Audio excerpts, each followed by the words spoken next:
Hey guys, welcome back, and hello to you new people too. I'm Courtney, this is Phyrra. Today I'm bringing you my third anti-haul video. If you don't know what an anti-haul video is, please go watch one of my other anti-haul videos because I don't want you just jumping right into this or you might be confused.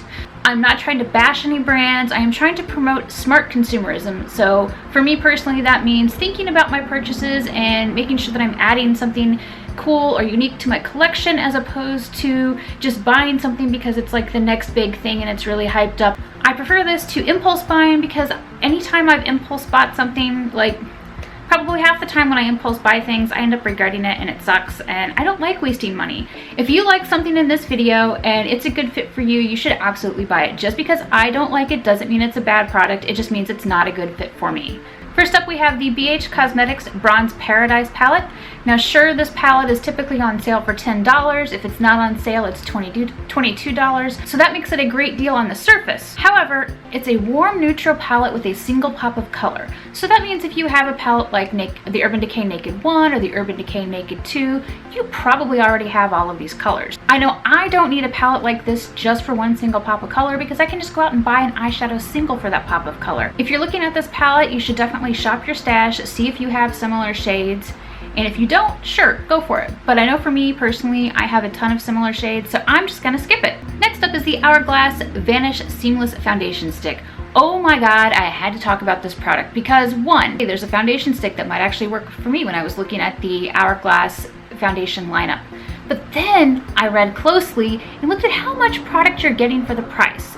The foundation stick is $46 for 0.25 ounces of product.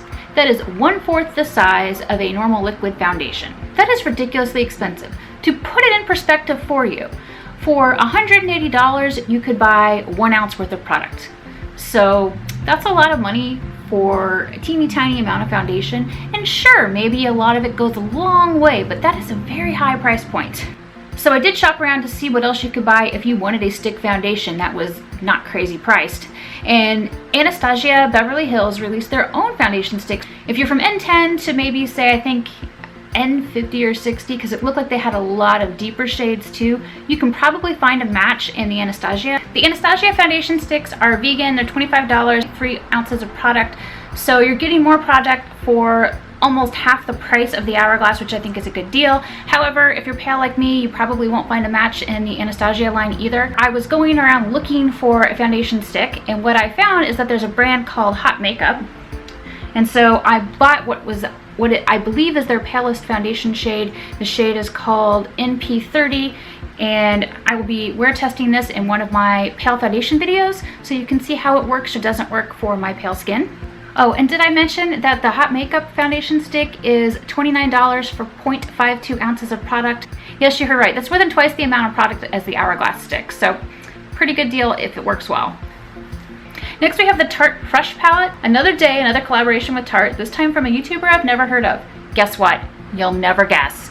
It is another neutral palette, but it has one berry. Oh my god, one berry. Well, it is fall, so it's on trend. Don't buy a palette just for one color. Don't make that mistake. I've done that in the past. Don't do it. Just don't do it. If it's a Tarte palette, it's not going to be a complex duochrome that you can't get anywhere else. It's going to be a pretty normal shade. So I would not buy the palette for that alone. If you need a neutral palette, sure, maybe it's for you. But for me, because I already have all of those warm neutral shades and that one pop of berry, I'm like, don't need it. If you're really into berries, might I recommend the Makeup Geek Burlesque single because it's really pretty. It's a very similar color. I was looking through my stash and that's probably the most similar shade that I have. But again, it's not a complex color, so it'll be pretty easy to dupe. And it's totally not worth it, in my opinion, to buy a palette for one single color, especially when you can go buy one single color for a fraction of the cost. Next up is the Milk Makeup Holographic Stick. Oh my god, I have been talking myself out of this stick for quite a while now. And for me, it's really hard I have to remind myself that I would never use it because it pushes a lot of it ticks a lot of boxes for what I like in a highlighter. One, it's gorgeous. Two, I think it's sort of marketed towards pale girls because it's like a white base with an iridescent lavender purple pink, like lavender pinky purpley shift. So that looks great on my skin tone. That's an amazing color for me. Unfortunately, it's in a stick form, so it's gonna be kind of sticky, and I don't like sticky things like that on my face. I mean, that's why I didn't like the Tarte cheek stains very well, because they felt sticky on, and I don't like that. So even though it's gorgeous, even though it's the right color for me, I keep telling myself, don't buy it, don't spend your money on it, because it'll just sit there and you'll never use it, which is very true. I think that's what would happen if I bought it. And it's especially hard for me because in addition to the fact that the color looks right and it's cruelty free, it's also vegan and it's huge. You get a lot of product for the price. I just know that I would rarely use it, so I'm not gonna buy it. I gotta stand strong. It's not worth it if I won't use it. Because so many of you have asked me over and over and over again about the Too Faced Nikki Tutorials collaboration palette, The Power of Makeup. Even though I covered it in one of my other haul videos, I'm gonna touch on it briefly again. Again, this is not a palette that I personally would buy because I already own the Too Faced Stardust palette and I own a couple of the Too Faced Holiday palettes. So for me, I already have some of these colors in duplicate or triplicate. None of the colors in the Power of Makeup palette are unique. It does have some nice features because it does have 2 blushes in it and a really pretty highlighter. However, it also has a bronzer that I would never wear. So it just doesn't make sense to me to buy duplicates for products that I already have, and I wouldn't be able to use them up. It's just not something that makes sense for me to spend money on. The teal color isn't unique, the purple color isn't unique, and you know how Too Faced really just struggles with purple colors especially, so don't need it, not gonna buy it. Next up is yet another collaboration palette. This time it's Morphe with Deysidanger. I don't know if I said that right, but it's a highlighter palette. It's got 9 different shades. If you're a makeup artist, this is probably an awesome palette for you. However, for your average everyday consumer, 9 shades, those 9 shades are not gonna all work as highlighters on every single skin tone. So I don't think it's, you know, something that you can really promote. From what I can tell, it looks like it would be really great for medium to medium deep to deep skin tones, but I don't think it's gonna work on pale or light skin tones at all. But I'm only going by swatches I've seen online and a couple pictures. I think your average person would probably end up using 3 of those shades as a highlighter max. I can't see them being able to use online shades. Now, of course, you could use some of them as eyeshadows if that's your thing, so maybe that would be good for you. But for me, I couldn't wear any of those colors as a highlighter, at least not from what I've been able to see with swatches. So it's an easy one for me to skip on because it just won't work for my coloring. It won't work for me. I wouldn't use it. It would be a waste for me to buy. All right, last but not least is the Too Faced Kat Von D collaboration palette. Now, I wanted to love this palette because I love supporting Too Faced. They're a great cruelty-free brand.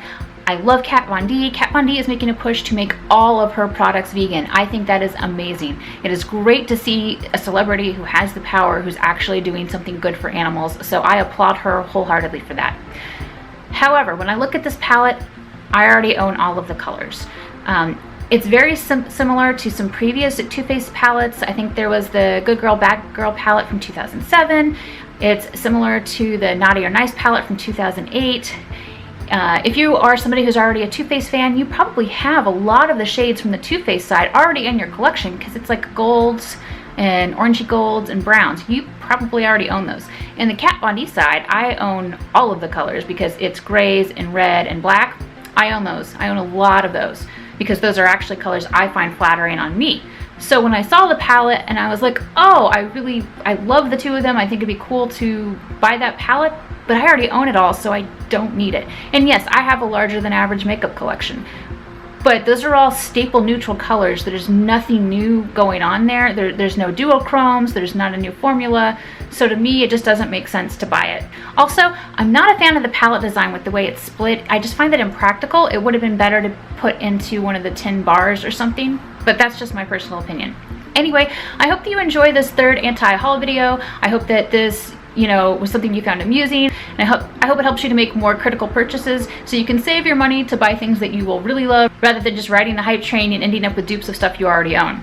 Anyway, let me know what you think in the comments below. If you like this video, give it a thumbs up and share. I love it when you share. It makes my day. And if you haven't already, make sure you hit the subscribe button. Thanks so much for watching.